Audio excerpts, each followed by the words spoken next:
Hey there, crafty friends, it's Kirsten, and welcome to my channel, Fiersten'sFiberCrafts. So today I'm going to be doing a video on things that I think people should consider or know before they start buying supplies to learn to knit or crochet. This will be the first installment in both my knitting and my crochet tutorials videos. So with that said, let's go ahead and get started. Okay, so I just turned my camera on and I wanted to show you a few things. There's some things that I want you to consider before you start buying your yarn. So I have some examples here, and we'll go into the things that I think you should consider when you're buying your yarn. Okay. All right, so here's some examples. But let's go into the different things that I'm going to talk about. First of all, we're going to talk about color. We're going to talk about texture. We're going to talk about thickness. We're going to talk about spin and ply. So as you can see, I have a wide variety of colors to choose from here out on my table. And I would say most of these are a great choice to learn with, except for one. And the one that I would say is not a good choice to work with is this one right here. You want to stay away from really darks and you want to stay away from really lights. Now I know this one has variation in color, but this really dark area is going to be very, very hard to see. So I say stay away from blacks, stay away from dark blues, dark browns, and stay away from whites or super light colors that are hard on your eyes. Okay, so with that said, while I have this one in my hand, this is just an example of texture as well. So we're going to start talking about texture now. This is a fuzzier yarn. Fuzzier yarns can be very hard to work with. Again, very difficult to see. Here I have another fuzzy yarn, and you can see this is a different size yarn. And just as an example, I have this project that I worked on here, that this is a little Imkin that I made myself. But the cape is made out of a mohair, silk, and acrylic blend, and it is very fuzzy and very hard to see. The other thing with texture with fuzzier yarns is that they like to felt together. So particularly your wool, mohair, and even some cottons, if they're on the fuzzier side, can tend to do this. I haven't dealt with many brands that are cotton that do that, except for one, and I can't remember what brand it is. But that's something to consider. The other thing is there's also acrylics that can kind of felt themselves together. So fill the yarn before you buy it. You want it to be soft, but you don't want it to be so soft and fuzzy that it's going to felt itself together. I think Chanel yarns are really cool looking and they're very soft, but for a beginner, they can be a little bit difficult to work with for the same reason. They're on the fuzzy side. So the next thing that I want to talk about is the thickness or the size of a yarn. So there is a range of sizes. It goes from 0 to 6. 0 is a lace weight yarn. You definitely don't want to start with something that's a lace weight yarn. But you also have one which is fine or super fine, and then 2 is sport weight, and then 3 is light worsted or fingering, and then 4 is worsted weight. They also call it DK weight, but there are varieties within the actual weights themselves. You move on to 5 and it's a bulky, and then 6 is a super bulky. I would say for beginners, a 3, 4, or a 5 is a good choice. And I'm going to show you that on a couple of labels. So this is a Big Twist label, and you can see that this is a super fine yarn. Then this is a Friends Cotton. This is from Hobby. And let's see, where is the size? So this one actually doesn't have the size. Oh, yes, it does. I was about to say it doesn't have the size. Yes, it does. So this is a 3. I think that's a fair statement. And this doesn't have much stretch, so it stays the same size when you're working with it. This one here is a baby bee, which is at Hobby Lobby. This one is also considered a 3. But if you take a look at these two yarns side by side, they're actually quite different in size, especially when you work this baby one up. I tend to pull my yarns quite tight, so for a beginner, this wouldn't be so bad. You could use this and it'd be about the same size as this. However, I couldn't. This would be the same size for me as this super fine yarn. So again, there are ranges, and not all of them are accurate. So that's something also to consider. This one here is a size 4. I love this cotton from Hobby Lobby as well. And I would say this is more similar in size. This is probably the same size as this other cotton yarn that I got from Hobby. So take the size with a little bit of grain of salt, and choose what you think would be best for your hands. I'll go into a couple of other things on the label that you need to know according to size when we get to the hooks and needles section. And the last thing that I want to talk about is the spin and the ply of your yarn.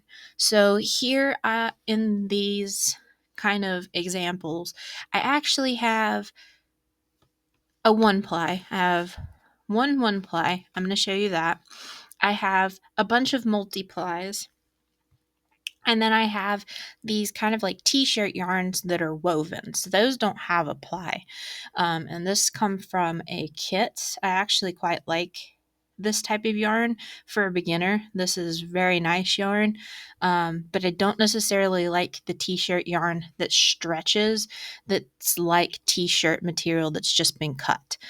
So this is quite different. It's like a tube of knitted fabric. So I do like that yarn. But to go over spin and ply, I'm going to show you this. This is what's considered a 1-ply yarn. It's basically one piece of fiber, or, one hank of yarn made from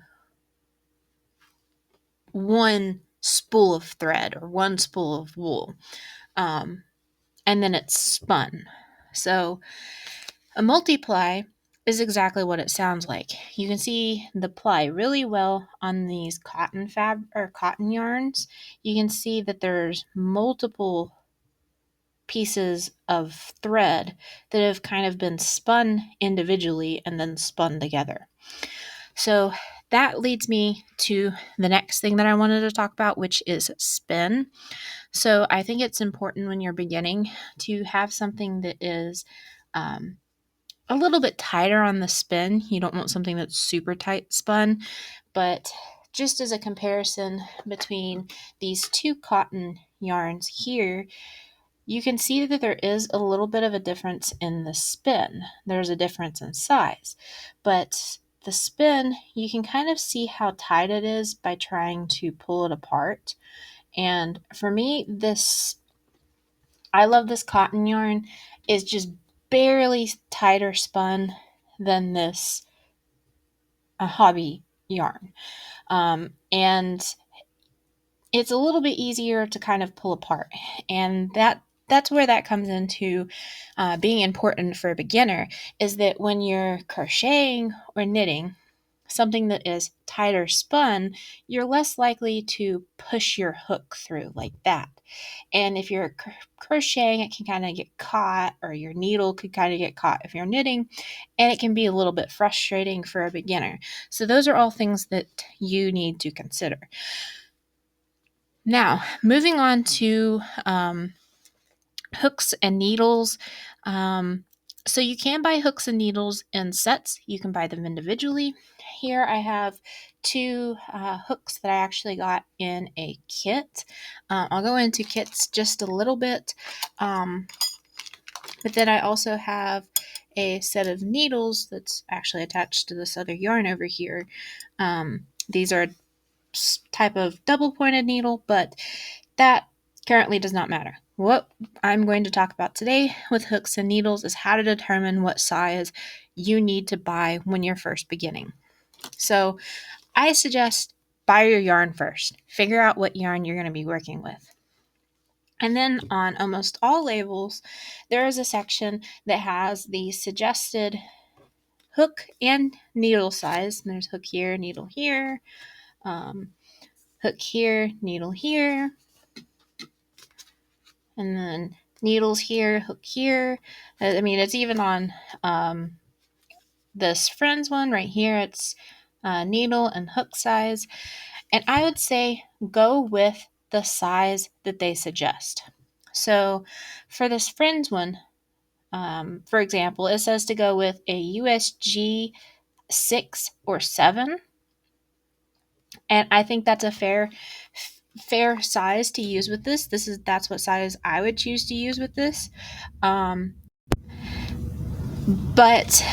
with that said, you also need to consider, are you going to be buying more than one, or are you going to be buying just a single set of knitting needles or just a single crochet hook? If you're only going to be buying one, buy the size that they suggest on the label.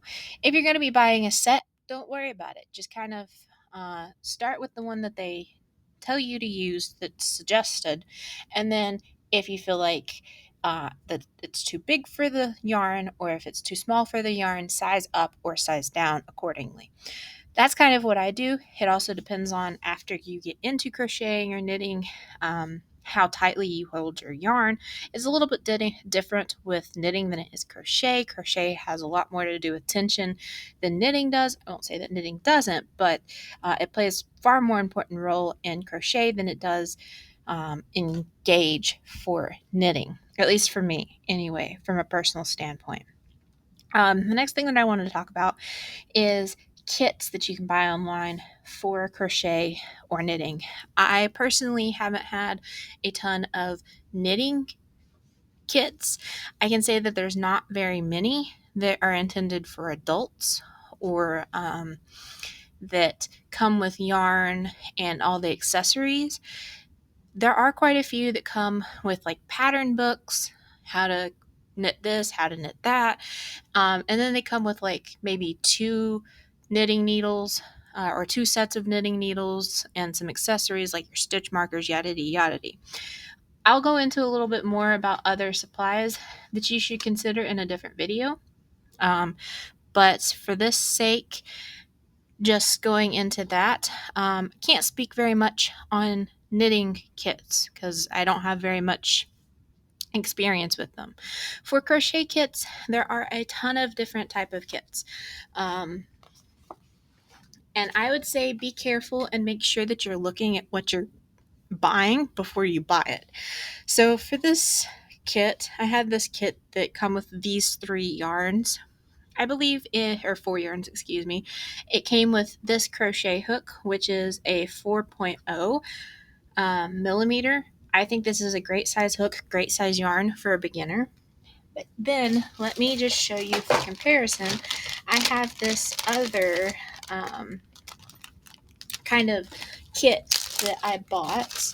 And this looks like a great size yarn to begin with, but this is one of those really stretchy yarns. So when I put tension on my yarn and use it on my hook, it's a lot more difficult to work with because it ends up being much, much thinner. You can see that it ends up being very thin. And they came with this plastic hook. This was a kit that I bought at Hobby Lobby last year. Let's see. I have some other kits sitting out here. This is another kit that I bought.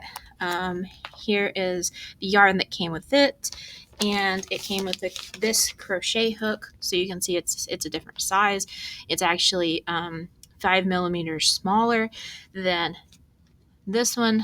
So, I mean, if you're buying it online, it's very difficult to determine what size your yarn is, how much stretch it has, all of that. But I would just say, personal advice, make sure you're looking at the details. You don't want to get something that is like this other kit that my parents sent me, which they bought at the thrift store because somebody didn't realize how small thread and yarn they were getting. Hold on just a second. So here is that kit. So my parents ended up buying this kit for me at a thrift store because, as you can see, this is not really yarn. This is like embroidery thread. So just please pay attention to what you're buying if you're buying something online or even in person. With all that said, I hope that this information and kind of pointers and tips has been helpful to all of my watchers, and I will see you guys in the next video. Stay crafty, my friends. Bye.